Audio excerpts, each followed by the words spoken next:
Masih di Habar Prima, pembersihan Sungai Martapura di Banjarmasin dalam beberapa hari ini terkendala lantaran kapal sapu-sapu yang biasanya memutiki ratik di sungai kontraknya habis di akhir tahun 2018 lalu. Akibatnya masih ada ratik ilung wan ranting pepohonan yang sangkut di bawah jembatan, sehingga membersihkan sungai hanya menggunakan kapal biasa.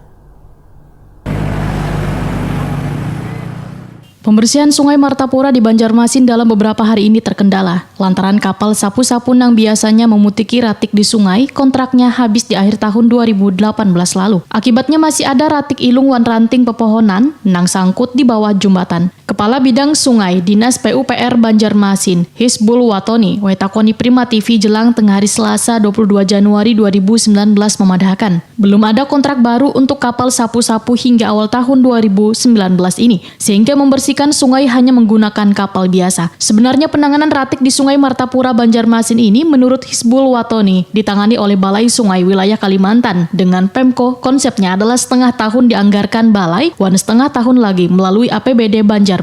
Pada semester pertama, Balai Sungai melelang kontrak kapal sapu-sapu tapi tidak didapati pemenangnya atau lelangnya gagal. Kemudian Balai Sungai kembali melakukan lelang, namun hingga wahyu ini belum ada kabarnya. Hisbul Watoni berharap pada bulan Januari ini sudah ada pemenang lelangnya. Karena intensitas hujan yang akhir-akhir ini semakin tinggi, maka beban Sungai Martapura pun semakin besar. Untuk menanggulangi ratik yang beberapa waktu lalu menutup alur di bawah jembatan Antasari, pihaknya ujar Hisbul Watoni dibantu Dinas Perhubungan Banjarmasin, Wandishub Provinsi Kalimantan Selatan, Jawa Satgas Kebersihan di setiap kecamatan, pasukan turbo wan pengemudi kelotok wisata. Kolaborasi seperti ini diharapkan ujar Hisbul Watoni bisa mempercepat mengurangi atau menanggulangi ratik yang berkeliaran di Sungai Martapura.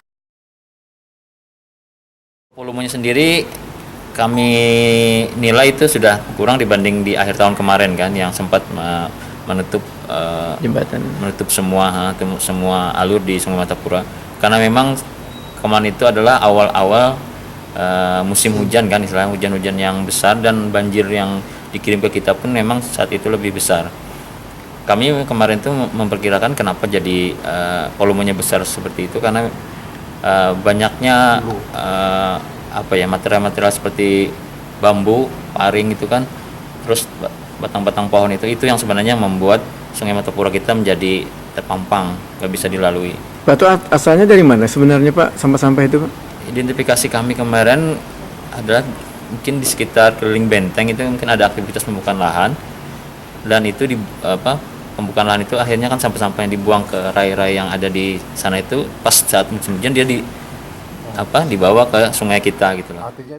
Hisbul Watoni menegaskan bila ratik yang ada di Sungai Martapura ini kebanyakan kiriman dari daerah tetangga. Mengatasi permasalahan ini, maka Dinas PUPR Banjarmasin ujar Hisbul Watoni bekerja sama dengan Balai Sungai wan melayangkan surat ke instansi terkait di Provinsi Kalimantan Selatan untuk meminta melakukan mediasi, dikarenakan Sungai Martapura di Banjarmasin ini dilalui oleh beberapa daerah di Kalimantan Selatan.